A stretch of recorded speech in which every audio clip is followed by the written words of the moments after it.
নিজের কথা নিজেরাই বিচার করেন আপনারা ৭১ সালে কোথায় ছিলেন। আমাদের বিরোধী দল সমালোচনা করে, অবশ্যই সে সমালোচনার উত্তর আমরা দেব। আজকে সব ক্ষেত্রে আপনার সমালোচনা শুরু করেছেন। এই সমালোচনাগুলো জাতি গঠনে আপনারা আমাদেরকে সহযোগিতা করেন, আমরা আপনাকে সহযোগিতা করব। এই পারে আপনারা একদিন আসবেন, ও পারেও আমরা আরেকদিন যাব, এটাই তো গণতন্ত্রের নিয়ম। কিন্তু সে গণতান্ত্রিকভাবে সমালোচনা যদি করেন, আজকে একটু আগে আমার ভাই জামাতে ইসলামের শাহজাহান চৌধুরী সাহেব, ওনার সাথে আমার এই সংসদে আসার সৌভাগ্য হয়েছে। উনিও কয়েকবার এই পার্লামেন্টে এই বাজেট উত্থাপন করা দেখেছেন, শুনেছেন।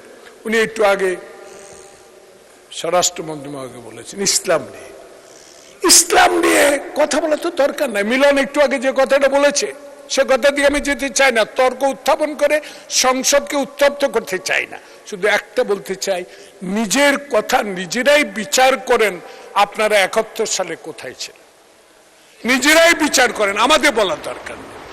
আপনি একটু তাকান মিরপুরের শহীদ বুদ্ধিজীবী কবরস্থানের দিকে।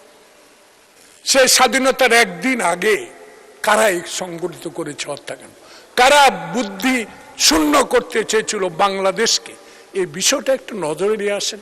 আপনারা একটু দেখেন, আমরা যখন শহীদ প্রেসিডেন্ট জিয়াউর কণ্ঠে রেডিওতে যুদ্ধের আহ্বান শুনেছি, ঘোষণা শুনেছি, আমরা তখন এই দলও ছিল না, এই দলের সদস্যও ছিলাম না। আমরা সেদিন বিশ্ববিদ্যালয় থেকে বেরিয়ে সেদিন স্বাধীনতা যুদ্ধে অংশগ্রহণ করেছি। আজকে আপনাদের দলে অনেক মুক্তিযোদ্ধা আছে, কয়েকজন মুক্তিযুদ্ধ বক্তব্য দিয়েছেন, সেখানে তো আপনি মুক্তিযোদ্ধাদের ভাতা বাড়াবার জন্য কথাটা বলেন।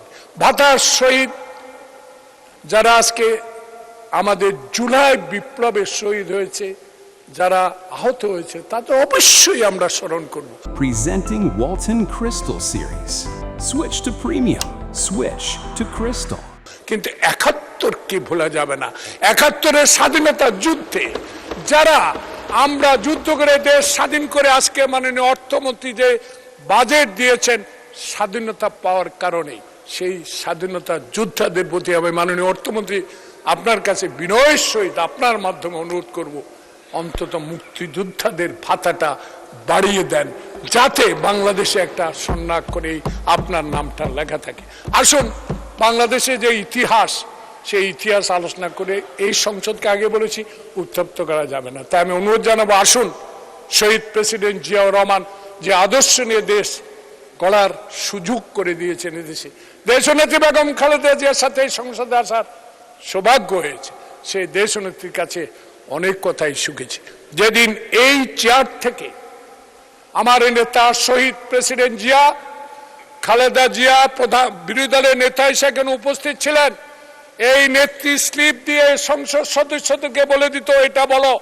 আজকে ৪.৫ মাসে একটা প্রমাণ দিতে পারবেন আজকের সংসদে নেতা কোন এমপিকে আমাদের দলীয় স্লিপ দিয়ে বলেছে এটা বলো?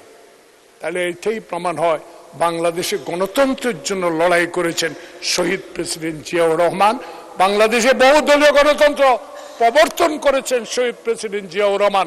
সেই গণতন্ত্রকে নস্যাৎ করে দিয়েছে এই পাশে বসা যারা ১৬ বছর দেশকে শাসন করেছে, নিষ্পেষিত করেছে, যারা আত্মহত্যা দিয়েছে, যারা এই ১৭ বছরে অনেক ঘুমিয়েছে। ইলিয়াসের স্ত্রী আজকে এই সংসদে বসা, উনি বলেছে যে আমার স্বামীকে ফেরত।